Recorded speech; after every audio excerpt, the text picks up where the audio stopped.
Bismillahirrahmanirrahim. Kapal berlayar di Samudra Biru menuju pulau yang jauh di sana. Duduk di majelis mendulang ilmu, jalan menuju surga idaman kita.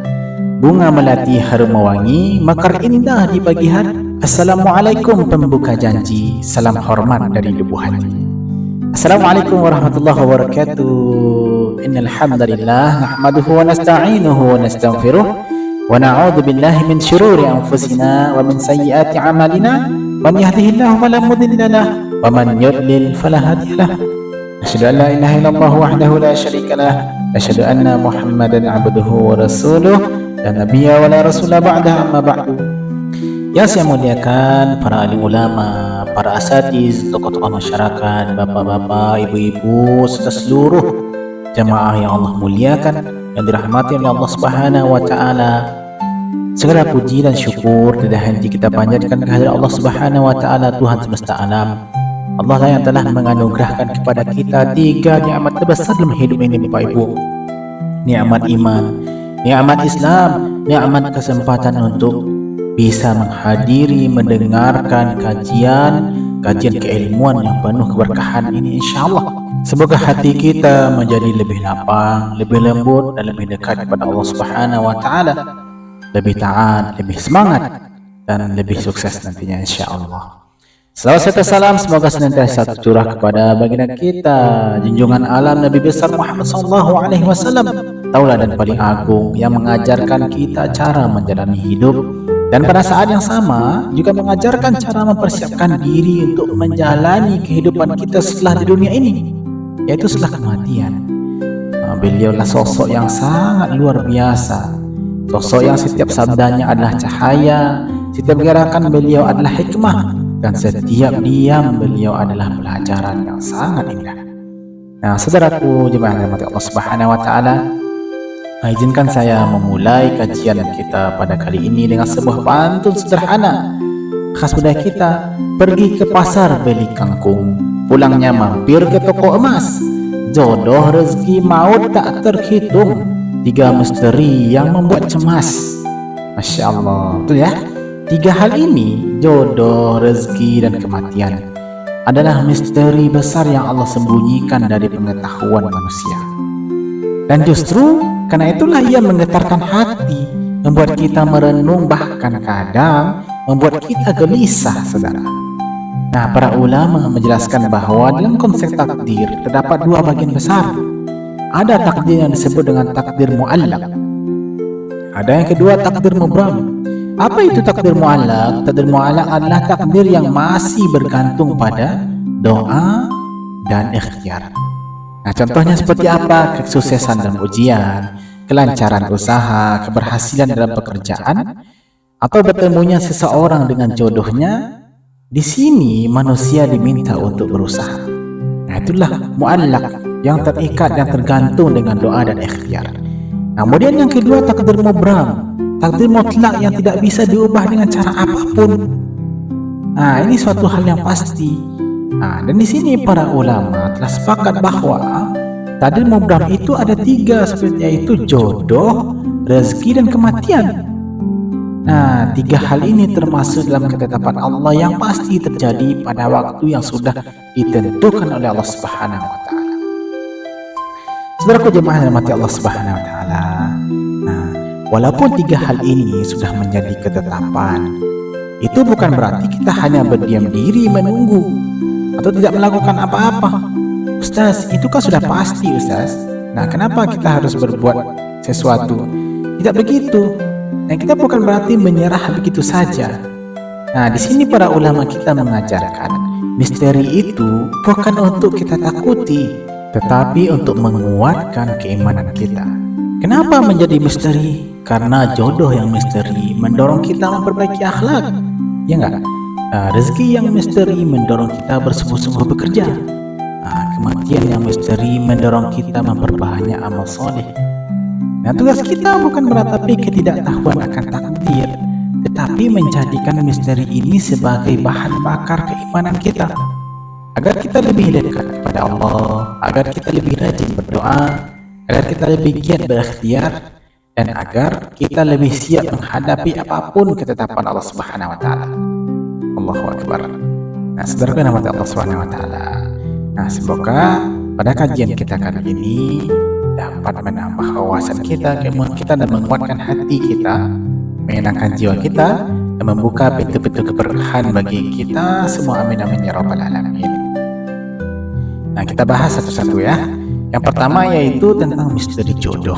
Saudaraku yang dirahmati Allah Subhanahu wa taala, jodoh ini memang topik yang paling hangat. Apalagi di kalangan anak muda. Ada yang galau tiap malam, ada yang overthinking tiap scrolling Instagram, apalagi kalau lihat teman-temannya sudah pakai hashtag menuju tunangan. Halalin saja, takut bercadar baper. Masya Allah. Nah, tidak sedikit yang datang bertanya juga ada demikian. Ustaz, kapan saya menikah? Ustaz, siapa jodoh saya? Juga yang lebih ekstrim, Ustaz, kalau jodohnya belum ketemu, apa bisa di tracking pakai CCTV malaikat? Allahu akbar. Nah, ini agak berat jawabannya saudara sekalian yang dirahmati Allah Subhanahu wa taala. Nah, jodoh itu memang misteri yang sangat indah. Ia bagian dari qada dan qadar, tetapi sekaligus bagian dari rezeki yang harus kita jemput.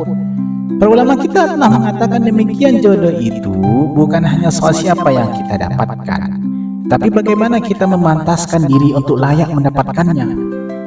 Nah, dan seringkali misteri jodoh ini membuat hati kita gelisah.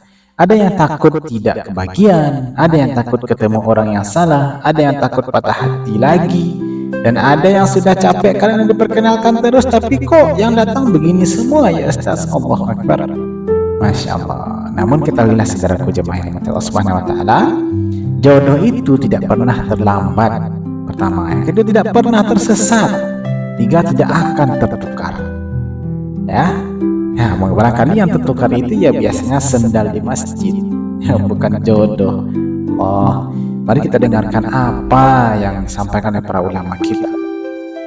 Sejak dahulu, para ulama kita telah mengajarkan kepada kita bahwa jodoh itu adalah bagian dari rezeki.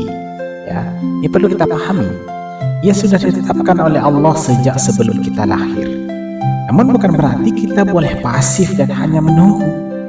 Nah, takdir itu bukan alasan untuk bermalas-malasan, karena Islam tidak pernah mengajarkan sikap pasrah tanpa usaha. Justru takdir harus disikapi dengan ikhtiar yang benar, ikhtiar yang berjalan di atas tuntunan syar'i. Bukan pacaran yang dilarang agama, tetapi melalui proses yang terhormat seperti ta'aruf, melibatkan keluarga, melibatkan ustaz atau guru. Nah, dan tentunya menjaga batasan-batasan yang telah tentukan. Allahu akbar. Mari kita dengar apa kata Imam Ibnu Hajar Al-Asqalani rahimahullah dalam kitab Fathul Bari. Beliau menegaskan bahwa ikhtiar adalah bagian dari keimanan kepada takdir. Artinya apa? Seseorang tidak boleh hanya menunggu jodoh datang tanpa usaha, sebagaimana seseorang yang ingin kenyang tetap harus makan, ya enggak? Dan orang yang ingin sembuh tetap harus berobat. Maka siapapun yang ingin dipertemukan dengan pasangan terbaiknya, wajib pula memperbaiki diri, memperluas relasi yang baik, dan membuka pintu-pintu ketaatan. Nah, artinya pantaskan diri. Allah Subhanahu wa taala sendiri telah menjanjikan bahwa pasangan adalah bagian dari nikmat rezekinya. Nah, kita lihat dalam surat An-Nahl ayat 72, Allah Subhanahu wa taala berfirman, "Wallahu ja'ala lakum min anfusikum azwaja." Dan Allah menjadikan bagimu pasangan-pasangan dari jenis kamu sendiri. Ayat ini merupakan penegasan bahwa jodoh adalah nikmat. Nah, dia bukan sebatas pemberitahuan saja. Ya kan? Nah, Imam Al-Qurtubi rahimahullah menjelaskan makna min anfusikum itu adalah bahwa pasangan itu diciptakan dari jenis manusia sendiri. Kenapa? Agar tercipta kedekatan, kecocokan, dan ketenangan. Oleh karena itulah dia itu bagian dari diri kita. Nah, ketika seseorang menemukan pasangan yang tepat, dia merasa seperti menemukan bagian yang hilang dari dirinya. Itulah makna yang disinggung oleh para ulama kita, ulama tafsir. Nah, apa kata Syekh Yusuf Al-Qaradawi rahimahullah, seorang ulama karismatik kontemporer? Beliau mengatakan bahwa ikhtiar mencari jodoh itu adalah ibadah. Nah, karena melalui ikhtiar itulah seseorang hamba menjemput apa yang Allah tetapkan. Tidak ada pertentangan antara usaha dan takdir. Sebab takdir tidak akan diketahui kecuali setelah terjadi. Maka seseorang yang berusaha adalah justru sedang menjalani sesuatu atau sedang menuju apa yang telah dituliskan untuknya. Nah, Allah juga menyebutkan prinsip besar tentang pasangan dalam surah Al-Dhariyat ayat 49. Allah SWT berfirman, "Wa min kulli syai'in khalaqna zawjaini la'allakum tadhakkarun." Dan segala sesuatu kami ciptakan berpasang-pasangan agar kamu mengingat kebesaran Allah. Allahu Akbar. Nah, di sini Imam Fakhruddin Ar-Razi menjelaskan bahwa sistem berpasang-pasangan di alam itu seperti siang dan malam, langit dan bumi, laki-laki dan perempuan adalah bukti kuat bahwa semua ini tidak terjadi dengan sendirinya. Nah, saat seseorang mencari, menemukan atau hidup bersama pasangannya, sejatinya ia sedang melihat tanda-tanda kebesaran Allah. Dia sedang melihat bukti kekuasaan Allah. Nah, laki-laki condong kepada perempuan, itu bukti kekuasaan Allah. Kalau ada penyimpangan saya itu berarti dia sedang menyelisihi kekuasaan Allah, sedang menentang kekuasaan Allah. Nah, inilah makna la'allakum tadhakkarun itu, agar kalian mengambil pelajaran dan mengingat siapa yang mengatur semua ini. Nah, ya kan? Nah, jadi apa? Yang perlu kita pahami bahwa jodoh itu memang takdir, ya. Tetapi cara menyebutnya adalah ibadah. Nah, inilah mengapa kita perlu memahami jodoh itu takdir, tetapi ikhtiar itu wajib. Nah, takdir tidak membuat kita pasif, justru memacu kita untuk memantaskan diri. Dan justru disinilah keindahannya. Allah menyembunyikan jodoh kita agar kita terus memperbaiki hati, memperbaiki akhlak, dan memperbaiki ibadah kita. Saudaraku yang dirahmati Allah Subhanahu wa Ta'ala. Nah, ketika kita membicarakan misteri jodoh, jangan lupa melihat contoh terbaik dalam sejarah. Kisah Sayyidah Khadijah, Ibunda Khadijah radhiyallahu ta'ala anha, dan baginda Nabi Muhammad SAW. Kisah yang sangat luar biasa. Ibunda Khadijah itu bukan wanita biasa. Beliau adalah bangsawan Quraisy, pengusaha sukses, perempuan cerdas dan terhormat. Namun yang membuat beliau tertarik kepada baginda Nabi Muhammad SAW yang pada saat itu belum menjadi nabi, bukan orang kaya dan tidak memiliki harta, bukanlah penampilan atau status sosial beliau. Beliau melihat satu hal yang jauh lebih berharga dari itu semua, yaitu akhlak Rasulullah SAW. Nah, Ibunda Khadijah menyaksikan langsung bagaimana baginda Nabi Muhammad SAW berdagang. Beliau adalah seorang yang jujur, yang santun, amanah, tidak pernah menipu, tidak pernah mengambil hak orang lain. Kejujuran dan akhlak beliau adalah cahaya yang membuat Ibunda Khadijah luluh. Nah, sampai-sampai beliau mengambil inisiatif untuk meminang Rasulullah SAW melalui perantara. Ini artinya apa? Ini menunjukkan bahwa akhlak itu adalah magnet jodoh. Nah, lebih kuat dari wajah tampan, lebih memikat dari harta melimpah, lebih dalam dari kata-kata manis. Dan ajaran baginda Nabi Muhammad SAW tentang memilih pasangan pun senada dengan kisah ini. Nah, saudaraku yang dirahmati Allah Subhanahu wa Ta'ala, dalam urusan memilih pasangan hidup, Rasulullah SAW memberikan panduan yang sangat jelas agar pernikahan kita tidak hanya bahagia di dunia, tetapi juga menjadi jalan menuju keselamatan di akhirat. Yang pertama, mari kita dengarkan sabda beliau SAW. Baginda Nabi Muhammad SAW sebagaimana diriwayatkan dalam hadis Imam Tirmidzi, hadis hasan sahih. Rasulullah SAW bersabda, "Idza ataakum man tardawna dinahu wa khuluquhu fazawwijuhu." Jika datang kepada kalian seorang laki-laki yang kalian ridhai agama dan akhlaknya, maka nikahkanlah dia. Masya Allah. Nah, di sini Rasulullah SAW memberikan dua kriteria utama yang wajib diperhatikan bagi seorang wali atau perempuan ketika memilih calon suaminya. Yaitu apa? Yang pertama adalah agamanya yang baik.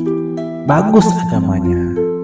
Nah, artinya ia menjaga sholatnya, dia amanah, dia menjauhi maksiat, dia memiliki hubungan yang benar dan dekat dengan Allah Subhanahu wa taala.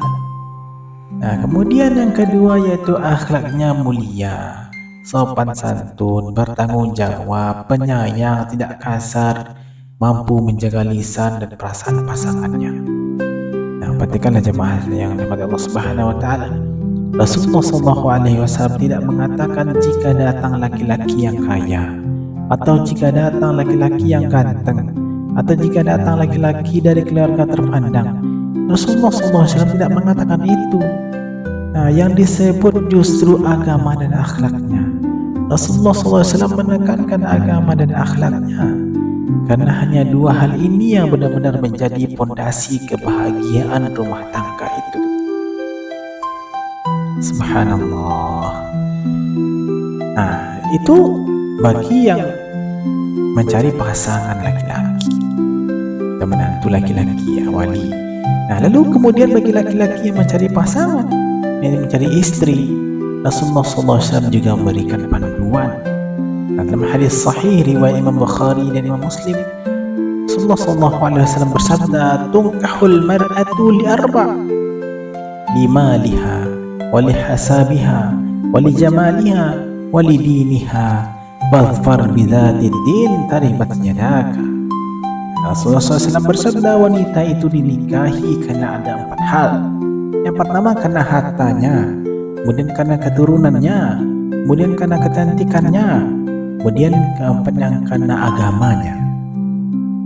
Maka pilihlah wanita yang beragama, niscaya engkau beruntung. Allahu Akbar. Rasulullah SAW memahami bahwa manusia memiliki kecenderungan tertentu. Ada yang tertarik dengan kecantikan, ada yang memandang status keluarga, ada pula yang memperhatikan harta. Itu semua boleh, tidak dilarang dalam Islam. Namun apa yang menjadi prioritas utama, yaitu agamanya bagus. Nah, karena kecantikan itu bisa memudar, harta itu bisa habis, keturunan tidak selalu menentukan kualitas. Nah, tetapi agama dan akhlak itulah yang menjaga rumah tangga, mengokohkan cinta dan membawa pasangan itu dekat pada Allah Subhanahu wa taala. Nah, saudaraku jemaah dirahmati Allah Subhanahu wa taala, nah meskipun jodoh itu misteri, Rasulullah SAW tetap memberikan panduan jelas agar kita tidak tersesat dalam ikhtiar itu. Nah, misteri tetap misteri, tetapi petunjuk ikhtiar menjemputnya sangat terang dalam ajaran agama kita. Nah, baik itu laki-laki maupun perempuan, pesan Rasulullah SAW sama, yaitu carilah pasangan yang agamanya kuat dan akhlaknya mulia. Inilah standar kriterianya. Nah, dan kita kuatkan pula lah agama kita perbaiki pula lah akhlak kita, hiasi dengan akhlak mulia. Sebab pernikahan bukan hanya penyatuan dua hati saudara sekalian, tetapi penyatuan dua jiwa yang sama-sama ingin berjalan menuju surga. Ya kan? Semua orang tuh ingin ke surga, ingin ke tempat abadi yang sangat indah, menawan, yang sangat dirindukan. Nah, tidak ada orang menikah itu ingin masuk neraka, sama-sama menuju neraka. Ustaz, saya menikah ingin sama-sama menuju neraka karena kami satu-satu visi. Tidak begitu, karena semuanya ingin mencapai kebahagiaan yang sama. Jika kita katakan bahwa di dunia ini adalah kebahagiaan itu surga, maka itulah yang ingin kita capai bersama-sama. Nah, jadi apa hubungan antara misteri jodoh dan kriteria pasangan? Hubungannya jelas sekali saudara sekalian. Misteri mengajarkan kita tawakal, bahwa kita tidak bisa mengatur semuanya. Itulah kita tawakal, mengapa Allah rahasiakan. Dan kriteria itu mengajarkan kita ikhtiar, bahwa kita tetap harus memilih dengan panduan syariat. Ya, kita ikhtiar, berusaha, melihat, memantaskan diri, ya. Nah, kemudian misteri itu membuat kita semakin kuat berdoa. Kita tidak tahu siapa yang terbaik, kita tidak tahu kapan waktu terbaik, kita tidak tahu seperti apa yang terbaik itu. Ya, karena itulah kita berdoa kepada Allah Subhanahu wa taala, semakin kuat kita berdoa, karena itulah dia misteri. Nah, kriteria membuat kita berhati-hati. Kenapa? Agar kita tidak salah memilih, agar kita tidak kelewatan batas agar kita tidak melanggar, atau agar kita tidak salah menemukan orang yang akan menemani kita sepanjang hidup, sepanjang perjalanan di dunia ini. Ya kan, kita ingin mencapai surga. Nah, maka kita cari dengan kriteria yang Allah ridho ini. Saudaraku yang rahmati Allah Subhanahu wa taala. Nah, biasanya ada saja sebuah pandangan begini ya, Ustaz, terus bagaimana dengan orang-orang yang mungkin tanda kutip badannya agak berisi? Nah, apa jodohnya makin jauh karena tertutup lemak begitu, Ustaz? Mohon maaf ya Bapak Ibu saudara sekalian, saudara-saudaraku yang rahmati Allah Subhanahu wa taala, tapi ini penting kita berikan pemahaman. Pertanyaan seperti ini sering muncul, dan kadang bikin galau. Nah, perlu kita pahami dan luruskan. Jodoh itu tidak pernah diukur dari berat badan, saudaraku yang rahmati Allah Subhanahu wa taala. Allah tidak pernah berfirman yang ramping jodohnya dekat, yang berisi harus diet dulu. Nah, tidak begitu. Tidak ada seperti itu. Yang menentukan jodoh itu adalah hati, ketakwaan, akhlak, dan ketetapan Allah Subhanahu wa taala. Bukan angka di timbangan. Tidak, bukan begitu. Bahkan sering kita lihat orang yang tubuhnya sedikit berisi justru lebih ceria, lebih pemurah, lebih mudah tersenyum, lebih lapang hatinya. Artinya akhlaknya lebih bagus. Ada ungkapan sebagian ulama, orang yang berisi itu biasanya hatinya lembut dan gampang mengalah. Artinya sangat-sangat ridho. Dan ingat baik-baik, jemaah sekalian yang dirahmati Allah Subhanahu wa taala, jodoh tidak pernah salah alamat. Kalau sudah waktunya bertemu, mau tinggi, mau pendek, mau kurus, mau berisi pun, putih atau hitam pun tetap saja dipertemukan oleh Allah Subhanahu wa taala. Itulah misteri tadi. Jadi kita tak perlu berkecil hati. Ya, dan banyak fakta lucu di lapangan. Kadang yang badannya paling berisi justru paling cepat menghilang dari daftar tunggu jodoh. Ya enggak? Maksud saya adalah paling dahuluan menikah. Allahu Akbar. Nah, jadi buat saudara-saudara sekalian, adik-adik teman-teman yang tubuhnya agak berisi, ya enggak apa-apa, dipersiapkan. Tapi tenang, Allah itu maha adil.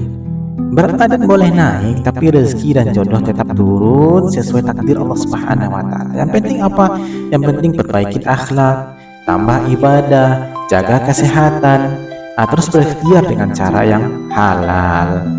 Nah, kenapa? Karena pada akhirnya yang dicari itu bukan bentuk badan yang ideal. Sekalipun yang laki-laki six pack, kemudian modelnya kekar semacamnya.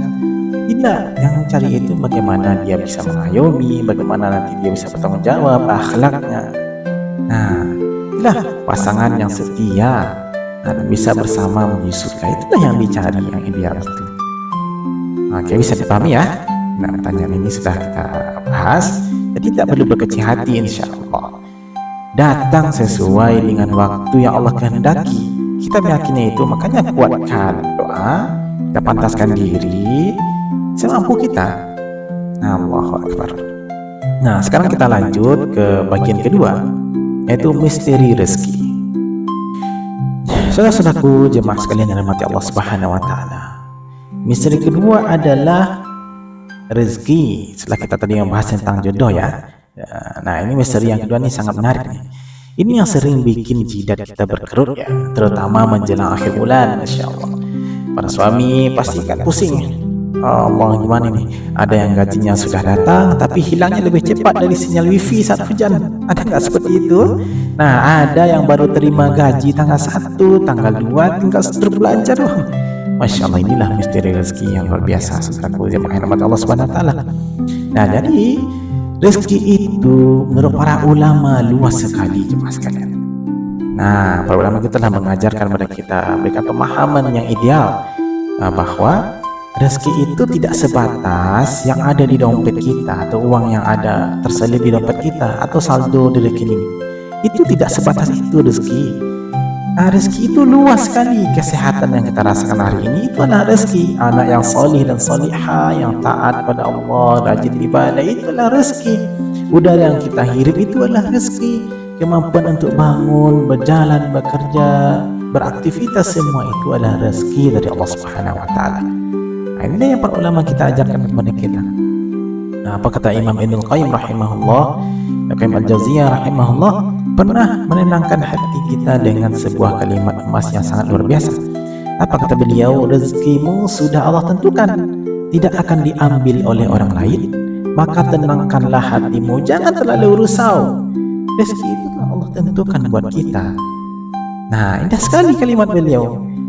Nah, kita sibuk khawatir, padahal Allah sudah mengatur dengan sangat rapi. Allah sudah atur dengan sangat rapi. Nah, kita lihat bagaimana Allah SWT berikan kita petunjuk dalam surat Al-Isra ayat 30. A'udzubillahi minasyaitonirrajim. Inna rabbaka yabsutur rizqa liman yasha'u wa yaqdir, innahu kana bi'ibadihi khabiran basira. Sungguh Tuhanmu melapangkan rezeki bagi siapa yang Dia kehendaki dan membatasinya. Sungguh Dia Maha mengetahui dan Maha melihat hamba-hambanya. Saudara yang dirahmati Allah SWT, ayat ini sangat luar biasa, dalam sekali maknanya. Imam Sya'ali rahimahullah menjelaskan, yabsutuhu melapangkan artinya. Kemudian yaqdiruhu membatasi. Allah bandingkan, tidak ada yang Allah lapangkan, ada yang Allah batasi. Nah, semua ada dalam genggaman Allah dan sesuai hikmahnya. Lapang sempitnya rezeki bukan tanda mulia atau hinanya seseorang, tidak seperti itu. Kadang orang kaya diuji dengan harta agar dia bersyukur. Dan adapun orang miskin diuji dengan kekurangan agar apa? Agar dia bersabar. Nah, bisa melalui itu semua, bisa menjalani itu semua. Nah, itulah kadang yang Allah berikan itu adalah kadang ujian kepada kita. Dan yang paling penting adalah Allah tahu persis apa yang cocok untuk setiap hambanya. Allah paling tahu persis apa yang paling dibutuhkan oleh hambanya. Allahu Akbar. Nah, namun kita tetap diperintahkan oleh Allah Subhanahu Wa Taala untuk berikhtiar. Walaupun rezeki sudah ditentukan, sudah tertulis di mahfuz, tapi kan kita tidak tahu seperti apa bentuk tulisan di dalam mahfuz itu kan. Kita tahu seperti apa kedepannya rezeki kita, maka tetap harus ada ikhtiar. Bukan berarti kita santai rebahan sambil menunggu ketukan malaikat bawa amplop tok tok tok tok. Ini rezekimu, tidak seperti itu. Kita tetap ikhtiar, tetap memperbaiki diri, berusaha di bidang yang bisa kita lakukan. Nah, kita lihat surah An-Najm. Allah Subhanahu Wa Taala jelaskan kepada kita ayat 39 ayat 40, wa anna laisa lil insan wa an laisa lil insani illa ma sa'a wa anna sa'yahu sawfa yura, dan bahwa manusia tidak memperoleh selain apa yang telah diusahakannya. Nah, dan usaha itu kelak akan diperlihatkan kepadanya. Ya, Allahu Akbar. Nah, Imam Syafi'i rahimahullah ketika melihat ayat ini, mendengar ayat ini, beliau langsung menjadikan ayat ini sebagai dalil kuat tentang pentingnya bergerak, pentingnya berusaha, pentingnya bekerja dan berikhtiar. Nah, hasil di dunia mengikuti usaha, dan hasil di akhirat itu mengikuti amal. Seberapa yang kita dapatkan di dunia ini itulah karena usaha kita, ikhtiar kita. Nah, di samping kita tetap tawakal akan rezeki yang Allah tentukan kepada kita, dan hasil di akhirat itu juga mengikuti amal. Nah, seberapa banyak tabungan pahala kita di akhirat itu, yaitu karena amal kita banyak pula di dunia. Dan tentu ada amal-amal yang sifatnya cerdas, amal yang seperti investasi. Begitu pula ya bentuk-bentuk ikhtiar yang cerdas, ikhtiar yang memberikan nilai tambah. Sekalipun kita tidak begitu keras bekerja, nah, dia bekerja sendiri untuk kita menghasilkan sendiri kita. Nah, itu juga bentuk ikhtiar cerdas dan beramal cerdas. Nah, jangan kita menjadikan alasan toh rezeki sudah diatur lalu kita tiduran, tidak melakukan apa-apa. Pagi tidur, siang tidur, malam tidur, sepanjang hari tidur. Kalau tidur semua, mending gak usah di dunia saja ya, gitu ya. Allahu Akbar. Saudara yang dirahmati Allah Subhanahu Wa Taala, insya Allah selagi kita masih bernafas, selagi kita masih berusaha, rezeki itu pasti akan datang. Ya, berbuat seperti apa, berkarya, berkreasi, nah lakukan, insya Allah Allah akan berikan, datangkan rezeki kita karena sudah Allah tetapkan. Nah, kita tinggal ikhtiar saja dan berdoa kepada Allah Subhanahu Wa Taala, dan tentu hasilnya kita tawakalkan kepada Allah seperti apa yang Allah kehendaki. Yang penting ada ikhtiar, ada doa, kita tawakal kepada Allah Subhanahu Wa Taala. Lakukan nikmat Allah Subhanahu wa taala. Inilah yang membedakan cara pandang terhadap rezeki itu. Ada sebuah kisah indah yang sangat masyhur. Nah, dialog antara dua imam besar kita, Masya Allah ya. Imam Malik rahimahullah, seorang guru yang sangat luar biasa, beliau pendiri mazhab Malikiyah. Dan Imam Syafi'i, seorang murid dari Imam Malik, beliau sosok yang sangat luar biasa, pendiri mazhab Syafi'iyah. Nah, kisah ini mengajarkan kita apa keseimbangan antara usaha dan tawakal. Nah, jadi suatu hari di majelis ilmu di Madinah, Imam Malik rahimahullah berpendapat bahwa rezeki itu datang tanpa usaha yang berlebihan. Nah, cukup dengan kita beramal soleh, beribadah, dan bertawakal yang sempurna kepada Allah. Ya, dengan apa posisi kita mengajar, ya cukup dengan kita mengajar ilmu ya. Ya, artinya tidak perlu mengeluarkan usaha mengejarnya semati-matian, tidak seperti itu. Nah, misalnya kita inginkan anggur, kita inginkan apel, ya kita mati-matian mencarinya, tidak seperti itu. Itu pandangan beliau. Nah, beliau pun membacakan sebuah hadis baginda Nabi Muhammad SAW. Sekiranya kalian bertawakal kepada Allah dengan sebenar-benar tawakal, niscaya Allah akan memberikan rezeki kepada kalian sebagaimana Dia memberikan rezeki kepada burung, di mana ia pergi di pagi hari dalam keadaan lapar burung ini dan pulang sore dalam keadaan kenyang. Allahu Akbar, luar biasa ya. Nah, mendengar hal itu, Imam Syafi'i rahimahullah, beliau menanggapi dengan lembut dan sopan. Wahai guru, bagaimana kalau seandainya seekor burung itu tidak keluar dari sarangnya di pagi hari? Bagaimana mungkin ia akan mendapatkan rezeki? Bagaimana mungkin perutnya akan kenyang? Allahu Akbar. Nah, lalu kemudian setelah Imam Malik dan Imam Syafi'i berdiskusi, Imam Malik izin keluar dan melihat ada petani yang sedang memanen anggur dan minta bantuan untuk memanennya, dan Imam Syafi'i pun membantu petani tersebut dan beliau diberi upah beberapa ikat anggur. Allahu Akbar. Nah, melihat hal ini, Imam Syafi'i pun membawa anggur itu kepada Imam Malik, datang dan beliau berkata kepada Imam Malik, wahai guru, inilah bukti bahwa ada hasil karena ada usaha. Allahu Akbar. Nah, Imam Malik pun tersenyum sembari menikmati sebutir anggur yang dibawa oleh Imam Syafi'i tersebut. Lalu beliau berkata kepada Imam Syafi'i, hari ini cuaca cukup terik dan aku sejak tadi mengajar sambil berharap bisa makan anggur segar di siang hari. Dan ternyata Allah mengirimkan anggur itu lewat engkau, wahai Imam Syafi'i. Allahu Akbar, Allahu Akbar. Nah, saudaraku yang dirahmati Allah Subhanahu wa taala, mari kita bayangkan Imam Syafi'i dan Imam Malik pun kemudian tertawa, tersenyum. Nah, dengan konsep mereka masing-masing. Ini ada dua pandangan yang tidak bertentangan. Bahkan dua pandangan ini saling melengkapi. Kedua-duanya Masya Allah dari imam besar kita yang sangat luar biasa. Seorang guru mengajarkan bagaimana tawakal yang sebenarnya kepada Allah Subhanahu wa taala.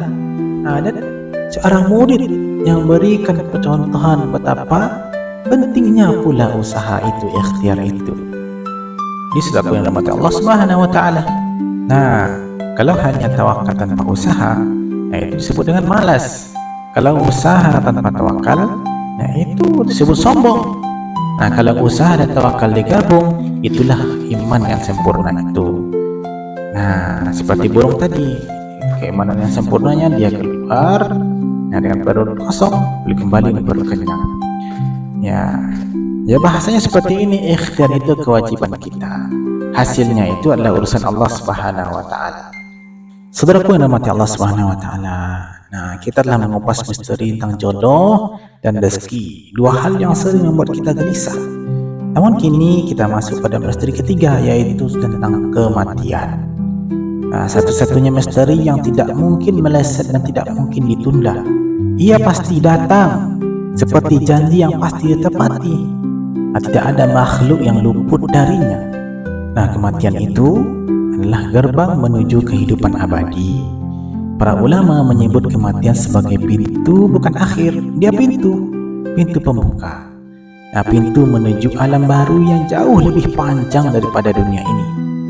Nah, Imam Ghazali rahimahullah dalam Ihya Ulumuddin, beliau menyebutkan bahwa mengingat kematian itu seperti membersihkan kaca hati yang berdebu. Tanpa mengingat kematian, hati itu pasti akan menjadi keras, sombong, tamak, gelisah, dan lupa tujuan hidup. seakan-akan dia akan selamanya di dunia ini. Nah, dunia ini tempat bersinggah sementara, bukan rumah abadi kita. Nah, itu perlu kita pahami. Karena itu Allah sengaja merahasiakan waktu kematian agar kita selalu siap dan tidak terlena, selalu membekali diri. Nah, dalam video sebelumnya kita telah membahas koper apa yang kita bawa. Nah, koper itu selalu kita isi, kita siapkan sebaik mungkin isinya. Nah, karena nanti di perjalanan kita, perjalanannya tidak ada kata kembali, perjalanan tidak ada tiket untuk pulang, semuanya pergi menuju keabadian. Nah, kita telah membawa bekal yang sempurna, bekal yang luar biasa bermanfaat selama perjalanan itu. Saudaraku yang dirahmati Allah Subhanahu wa taala. Dalam surat Al-A'raf, Allah Subhanahu wa taala berfirman, "Wa likulli ummatin ajal, fa idza jaa ajaluhum la yastakhiruna sa'atan wa la yastaqdimun." Setiap umat mempunyai batas waktu, yaitu ajalnya, maka apabila datang ajal mereka, tidak dapat menunda barang sesaat pun dan tidak dapat memajukannya. Al-A'raf ayat 34. Nah, ayat ini Imam Ibnu Katsir menafsirkan ajal itu yaitu final. Beliau menjelaskan begitu, final, akhir. Tidak peduli sehebat apa teknologi manusia, sekuat apa obat, serajin apa kita menjaga diri, kalau waktunya tiba sudah selesai, sehat maupun sakit. Nah, dan yang paling terkenal tentang kematian itu, nah, kita lihat dalam surat Al-Imran ayat 185, kullu nafsin dha'iqatul maut. Setiap yang bernyawa pasti akan merasakan kematian. Nah, perhatikan kata za'iqah. Za'iqah itu artinya menurut para ulama adalah akan merasakan. Nah, akan merasakan kematian itu bukan ketiadaan tetapi perpindahan rasa. Ya, ini sesuatu yang pasti. Ada rasa nikmat bagi orang beriman dan ada rasa sakit bagi yang lalai. Jadi kematian itu rasa. Nah, itulah orang beriman, dia akan menikmati kematian itu. Sedangkan orang yang tidak beriman, orang yang lalai, orang berdosa, orang yang durhaka, maka kematian itulah rasa sakit yang sangat-sangat menyakitkan baginya. Nah, saudara yang dirahmati Allah Subhanahu wa taala, Imam Syafi'i rahimahullah pernah berikan nasihat indah. Jadikan dunia di tanganmu, akhirat di hatimu, dan kematian di pelupuk matamu. Apa maksud dari kalimat beliau ini? Maksudnya adalah dunia di tangan itu boleh cari harta, kerja, berusaha, tak apa-apa lakukan. Nah, akhirat di hati, nah jangan sampai dunia memalingkan dari Allah. Akhirat itu di hati. Kita boleh banting tulang sekuat tenaga, tapi di hati kita ingat akhirat, ingat Allah Subhanahu wa taala. Nah, kematian di pelupuk mata maksudnya apa? Selalu siap kapanpun Allah memanggil. Ya, seperti alarm bencana, piu piu piu, kita selalu siap. Nah, kita sudah siap alarm ini akan berbunyi. Maka ketika alarm itu bunyi, kita berlarian menuju tempat untuk menyelamatkan diri. Nah, tapi kematian itu ketika telah datang, nah kita sudah siap menjemputnya, kita sudah siap menyambutnya. Allahu Akbar. Saya yang mati Allah Subhanahu wa taala. Nah, karena itulah para ulama saleh salafus saleh itu mengatakan orang yang paling cerdas adalah yang paling banyak mengingat kematian dan yang paling siap menghadapinya. Itulah orang yang paling cerdas. Nah, seberapapun usia kita, seberapapun umur kita, muda, dewasa, tua sekalipun, ajal itu kita tidak tahu kapan datangnya. Nah, kita persiapkan dengan amal soleh kita, kebaikan yang kita bisa berikan, sedekah yang bisa kita lakukan, tilawah Al-Quran yang bisa kita baca, ya, membantu orang lain, meringankan orang lain, menasihati orang lain. Ada juga amal-amal cerdas, ya, yang sifatnya bisa memberikan pahala bertambah sekalipun kita hanya lakukan sedikit, yaitu amal-amal seperti mengajarkan ilmu, sedekah jariyah, ya, nah, mendidik anak menjadi anak yang soleh dan doanya nanti akan sampai kepada orang tuanya. Allahu Akbar. Siapa yang dirahmati Allah Subhanahu wa taala? Nabi kita Nabi Muhammad SAW dalam sebuah hadis sahih beliau mengatakan, beliau bersabda, "Aktsiru dzikra hadhil lazzat." Kata Rasulullah SAW, berbanyaklah mengingat penghancur kenikmatan. Yaitu apa? Yaitu kematian. Nah, kematian itu menghancur semua kenikmatan itu karena sudah memutus. Akhir kata penghancur kenikmatan itu bukan maksudnya adalah Allah melarang kita menikmati dunia ini, bukan begitu, tetapi agar kita tidak terbuai atau lupa arah. Itulah dia. Nah, kalau kita mengingat ada batasnya, ada yang menghancurkan, maka kita tak akan terbuai, kita akan bersiap-siap. Nah, para ulama mengatakan jika semua manusia selalu ingat mati, tidak ada yang mencuri, tidak ada yang berzina, tidak ada yang zalim, tidak ada yang memutus silaturahmi. Nah, jika semua orang itu.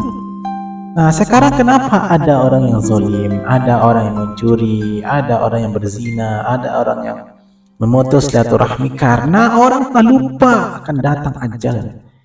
Orang sudah lupa bahwa kematian akan menjemputnya, atau dia sudah menantang ajal itu, menantang kematian itu. Saudaraku yang dirahmati Allah Subhanahu wa taala. Nah, coba kita renungkan sejenak. Nah, di antara kita ada yang pagi masih sehat, sore sudah tidak kembali. Ada yang kemarin kita sapa, hari ini kita mandikan jenazahnya. Ada yang malamnya tertawa, paginya sudah terbujur kaku. Nah, kematian tidak menunggu kita taubat, tidak menunggu kita salat taubat dulu, tidak. Dia tidak menunggu kita kaya. Nah, kematian itu tidak menunggu kita tua. Kematian itu tidak menunggu anak-anak kita besar, tidak. Kematian itu tidak menunggu kita selesai membangun rumah, tidak. Ia datang saat Allah menghendaki datang. Nah, jadi itulah misterinya. Agar apa? Kalau misteri itu agar kita tawakal kepada Allah, kita maksimalkan usaha kita kuatkan doa kita. Nah, kadang ada jemaah yang bertanya, Ustaz, ciri-ciri orang mau mati itu seperti apa, Ustaz? Nah, ciri yang paling jelas orang akan meninggal itu adalah orangnya sudah lahir. Itu yang paling jelas ya. Orangnya sudah lahir. Dan lahir ke dunia ini, maka setiap yang lahir di dunia ini dia pasti akan mati. Kita semuanya lah ciri-ciri orang yang akan meninggal ini. Allahu Akbar. Artinya apa? Nah, pasti akan datang. Tidak ada manusia yang lahir dengan mode immortal, tidak ada. Abadi itu tidak ada di dunia ini. Ada obat agar kehidupan bisa abadi. Tidak ada, semua pasti akan meninggal, pasti akan mati, pasti akan kembali kepada Allah Subhanahu wa taala. Inna lillahi wa inna ilaihi raji'un. Ya, lalu ada juga yang bertanya begini, ini Ustaz, saya belum siap mati, Ustaz. Bagaimana nih, Ustaz? Ya siapapun tetap akan mati, siap tak siapnya mau gimana lagi. Ya siap tak siap dia pasti akan datang kematian itu kepadanya. Yaitu silahkan kita siapkan, atau kita tidak siap pun juga apa, dia pasti akan datang juga kan. Nah, saudara yang dirahmati Allah Subhanahu wa taala, ya sekalipun kita tidak siap atau kita siap, setidaknya ada sesuatu yang akan kita bawa dalam koper kita, ada sesuatu yang akan kita bawa untuk perjalanan panjang kita nanti. Semoga Allah Subhanahu wa taala berikan kita kematian yang indah, kalau tutup usia kita dengan tutupan yang sangat-sangat husnul khatimah, insyaallah. Ya Allah ya Arhamar Rahimin. Saudaraku yang dirahmati Allah Subhanahu wa taala. Nah, para sahabat baginda Nabi Muhammad SAW banyak yang meninggal dalam keadaan indah. Ada yang wafat saat sujud, ada yang meninggal sementara memegang mushaf di dadanya lagi merojaah, ada yang berpulang ketika berjihad, ada yang pergi saat mendoakan saudaranya. Allahu Akbar. Nah, mengapa mereka begitu tenang menghadapi kematian? Karena mereka telah mengisi kehidupan mereka dengan kebaikan, dengan ibadah yang maksimalnya bisa mereka lakukan. Ibadah harta, ibadah anggota badan, ibadah pikiran, tulisan, ibadah lisan, zikir, nasihat. Nah, sehingga mereka yakin Allah menyambut mereka dengan rahmat-Nya yang maha indah. Saudaraku yang dirahmati Allah Subhanahu wa taala. Nah, kematian adalah janji pertemuan dengan Allah. Bagi orang beriman, kematian bukan pemutus, tetapi momentum perjumpaan dengan Tuhannya, dengan Rabb-Nya. Rasulullah SAW dalam sebuah hadis sahih bersabda, "Man ahabba liqa Allah, ahabballahu liqa'ah." Barang siapa mencintai pertemuan dengan Allah, Allah pun mencintai pertemuan dengannya. Artinya, diri kita lah yang membuat bagaimana kondisi kita itu. Husnuzon kepada Allah, cintai Allah, Allah akan mencintai kita. Maka kematian adalah undangan paling mulia dari Allah selama kita mempersiapkan diri untuk menerimanya dengan hati bersih dan amal soleh. Saudaraku yang dirahmati Allah Subhanahu wa Ta'ala, nah tentu yang harus kita takutkan bukan mati itu sendiri, tetapi mati dalam keadaan belum siap.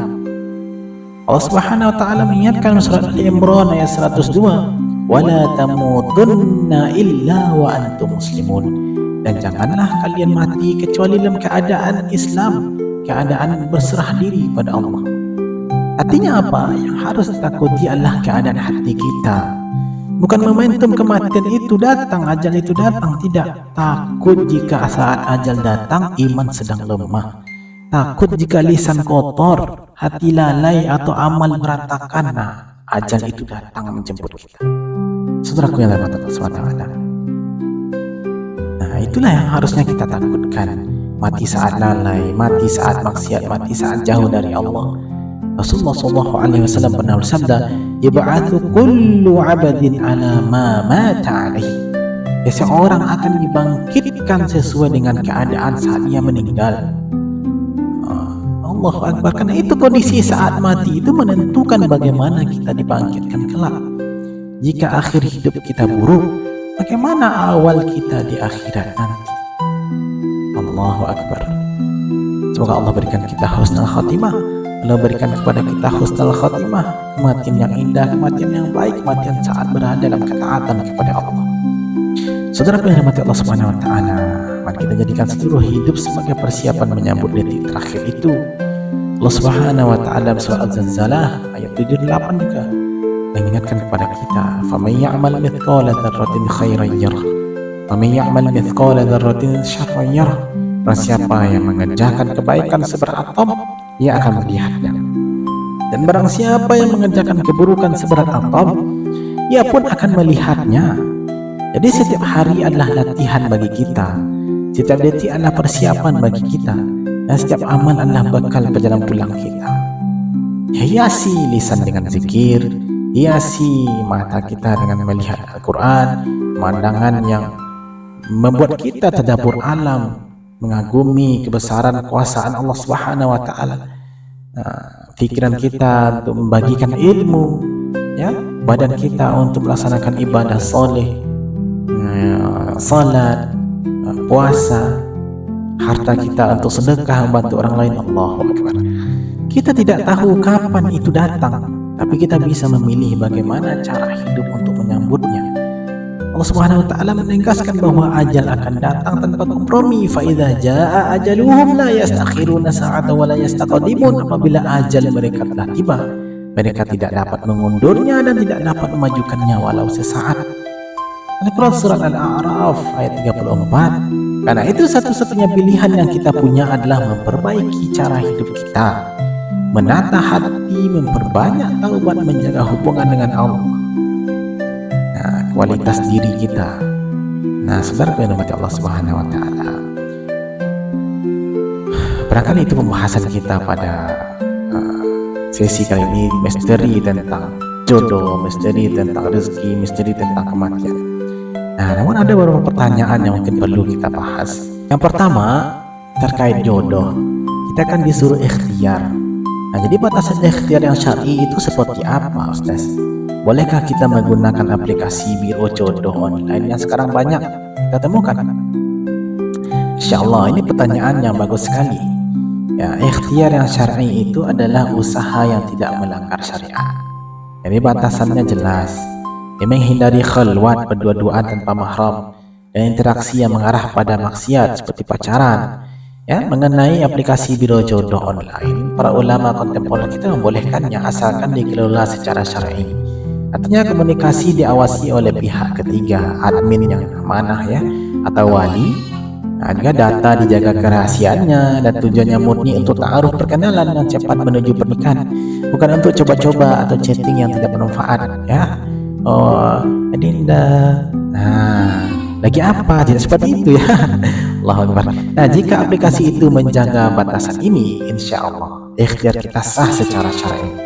insya Allah ikhtiar kita sesuai dengan petunjuk dan arah para ulama kita. Nah, lalu pertanyaan yang kedua,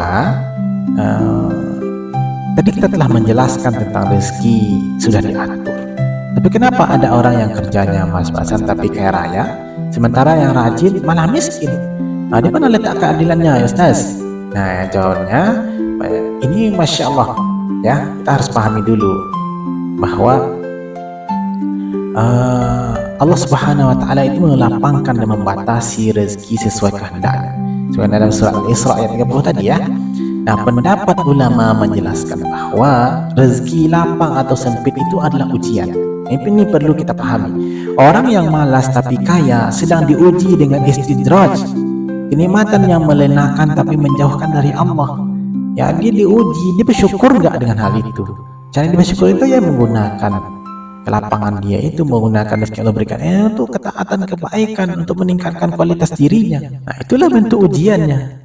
Nah, ya bisa jadi hartanya itu tidak berkah dan hisabnya berat di akhirat jika dia tidak bersyukur, ya, dia tidak menggunakan lapangan rezeki yang Allah berikan itu untuk kebaikan. Sebaliknya orang yang rajin tapi miskin, mungkin Allah sedang menyucikan dosanya, menjaganya dari fitnah harta dan pahala. Kesabarannya ya insya Allah berlimpah. Ya, keadilan Allah tidak hanya diukur di dunia fana ini, saudaraku yang rahmat Allah Subhanahu wa Ta'ala, tapi di akhirat kelak. Rezeki hakiki adalah ketenangan hati dan keberkahan, ya, bukan sebatas jumlah nol yang ada di rekening, tidak sebatas itu. Nah, jadi ini perlu kita pahami. Lalu pertanyaan yang ketiga, kalau sudah tahu kematian itu pasti dan sudah ada waktunya, buat apa kita repot-repot kerja keras di dunia ini? Saudaraku yang rahmati Allah Subhanahu wa Ta'ala, nah, pertanyaan ini sangat penting karena menyentuh keseimbangan hidup seorang muslim antara dunia dan akhirat. Pertama, Islam tidak mengajarkan kita meninggalkan dunia, tetapi memerintahkan kita untuk berusaha sekuat tenaga secara halal sambil tetap menjaga orientasi akhirat kita. Ada sebuah perkataan para ulama, i'mal li dunyaka ka'annaka ta'ishu abadan, beramallah untuk duniamu seakan-akan engkau hidup selamanya. Wa'mal li akhiratika ka'annaka tamutu ghadan, dan beramallah untuk akhiratmu seakan-akan engkau mati besok pagi. Ya, perkara ini masyhur di kalangan para ulama. Bagi makna yang Masya Allah bagus, namun sanadnya diperselisihkan apakah ini hadis atau ini seperti kata ulama saja. Nah, dan dalam surah An-Najm ayat 39 dan 40, Allah Subhanahu wa Ta'ala berikan kita petunjuk, wa anna laisa lil insani illa ma sa'a wa anna sa'yahu sawfa yura, dan manusia tidak memperoleh selain apa yang ia usahakan, dan sesungguhnya usahanya itu kelak akan diperlihatkan. Nah, para ulama tafsir menafsirkan bahwa kerja keras di dunia ini adalah perintah, dan itu ibadah jika niatnya benar. Harta yang halal bisa menjadi wasilah kita bersedekah, berhaji, dan menafkahi keluarga. Nah, justru dengan mengingat kematian, kita termotivasi bekerja lebih baik dan jujur, karena kita tahu semua harta akan ditinggalkan dan dihisab. Nah, dari mana dia dapatkan harta itu, kemana ia digunakan harta itu, sumbernya dari apa, manfaatnya apa, ya, dan semua akan dihisab. Dihisab itu akan dipreteli satu persatu. Apakah ada dosa di situ? Nah, jadi tetap kerja keras, tapi niatkan untuk bekal akhirat. Nah, Rasulullah SAW dalam sebuah sabda beliau berikan kita petunjuk, kafa bil mar'i ithman ayyudhi'a man ya'ul. Seorang sudah cukup dianggap berdosa bila ia menelantarkan orang yang menjadi tanggungannya. Nah, ini menunjukkan bahwa mencari nafkah itu kewajiban, akan menjadi bagian dari ketaatan kepada Allah. Nah, apa kata Rasulullah SAW? At-ta'im syakir bimanzilati sha'im sabir. Orang yang makan dari rezeki halal lalu ia bersyukur, kedudukannya seperti orang yang berpuasa dan bersabar. Nah, tetap berusaha, tetap bekerja, mencari harta halal untuk makanan dan kebutuhannya. Nah, itu juga nilai ibadah jika niatnya benar karena Allah Subhanahu wa Ta'ala. Saudara yang dirahmati Allah Subhanahu wa Ta'ala, jadi kesimpulannya tetaplah bekerja keras, tapi orientasikan niat itu adalah untuk menggapai akhirat yang indah. Cari rezeki halal untuk menafkahi keluarga, gunakan harta untuk sedekah dan ibadah, jadikan dunia sebagai ladang untuk panen akhirat. Biarkan ingatan tentang kematian membuat kita amanah dan jujur. Ya, ini perlu kita pahami, bekerja itu adalah ibadah, berusaha, berkreasi adalah ibadah.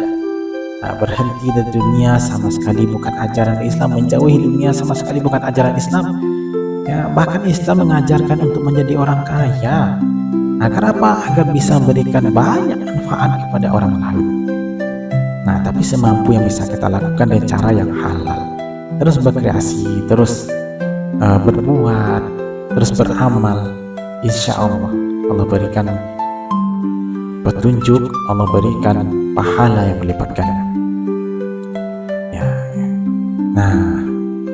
Jadi dari pembahasan kita pada tiga sesi ini bisa kita simpulkan, saudara yang dirahmati Allah Subhanahu Wa Taala. Yang pertama, jodoh, rezeki dan kematian adalah misteri ilahi, takdir mubram yang telah Allah tetapkan. Yang kedua, keyakinan pada takdir ini mengharuskan kita untuk berikhtiar maksimal dalam menjemput jodoh rezeki secara syar'i. Kita siapkan diri kita usahakan beramal yang baik lillahi ta'ala. Kita pantaskan untuk mendapatkan rezeki itu. Allahu Akbar. Kemudian yang ketiga, mengingat tiga misteri ini, terutama kematian, adalah motivasi terbesar untuk beramal soleh dan tidak terlalu mencintai dunia yang fana. Jadi kita siapkan untuk akhirat kita. Jadikan setiap aktivitas kita tujuan untuk akhirat kita. Mencari jodoh, ikhtiar mencari jodoh, tujukan untuk akhiratnya. Mencari rezeki, tujukan untuk mendapatkan kebahagiaan di akhirat nanti. Kita tutup dengan sebuah pantun. Jalan-jalan ke kota Makkah, jangan lupa beli sejadah. Beriman pada takdir membawa berkah, hidup menjadi tenang hati dalam balutan ibadah. Saudara yang dirahmati Allah Subhanahu Wa Taala. Mari kita tutup dengan kita berdoa bersama. Kita aminkan dan lantunkan doa-doa kita, semoga Allah Subhanahu Wa Taala berikan kepada kita keberkahan husnul khatimah, berkahan dalam jodoh, keberkahan dalam rezeki, dan husnul khatimah dalam kematian kita. A'udzu billahi minasyaitonir rajim. Bismillahirrahmanirrahim. Alhamdulillahi rabbil alamin, hamdan syakirin, hamdan na'imin, hamdan yuwafi ni'amahu wa yukafi'u mazidah. Ya Rabbana lakal hamdu kama yanbaghi li jalali wajhikal karim wa li'azimi sultanik. Allahumma salli wa sallim ala sayyidina Muhammadin wa ala alihi wa sahbihi ajma'in. Ya Allah ya Rabbana ighfir lana dhunubana waghfir liwalidayna wa limashayikhina wa li jami'il muslimina wal muslimat. Ya Allah ya Razzaq wasi' arzaqana warzuqna rizqan halalan tayyiban barik lana fihi واكفنا بالحلال والطيبات عن الحرام والشبهات. يا الله يا حي يا قيوم نسألك حسن الخاتمة عند الممات، واجعل آخر لحظاتنا لحظات مملوءة بعفوك ورحمتك. اللهم هب لنا من أزواجنا وذرياتنا قرة أعين واجعلنا للمتقين إماما. اللهم إنا نسألك حسن الخاتمة. اللهم إنا نسألك حسن الخاتمة. اللهم إنا نسألك حسن الخاتمة. اللهم بارك لنا فيما رزقتنا وقنا عذاب النار. ربنا آتنا في الدنيا حسنة وفي الآخرة حسنة وقنا عذاب النار. سبحان ربك رب العزة عما يصفون وسلام على المرسلين والحمد لله رب العالمين. الفاتحة. أعوذ بالله من الشيطان الرجيم. بسم الله الرحمن الرحيم. الحمد لله رب العالمين. الرحمن الرحيم مالك يوم الدين. إياك نعبد وإياك نستعين. اهدنا الصراط المستقيم Siratal ladzina an'amta 'alaihim ghairil maghdubi 'alaihim waladdallin. Amin. Alhamdulillahirabbil alamin. Sebelum menutup video ini, luangkan waktu sejenak untuk mendukung channel kami dakwah ini. Like video ini jika Anda menyukainya, subscribe untuk bergabung dengan komunitas pencari ilmu ini, share ke orang-orang yang Anda sayangi, klik lonceng agar selalu update. Semoga keberkahan Allah berikan kepada kita semua. Jazakumullah khairan jazaa. Assalamualaikum warahmatullahi wabarakatuh.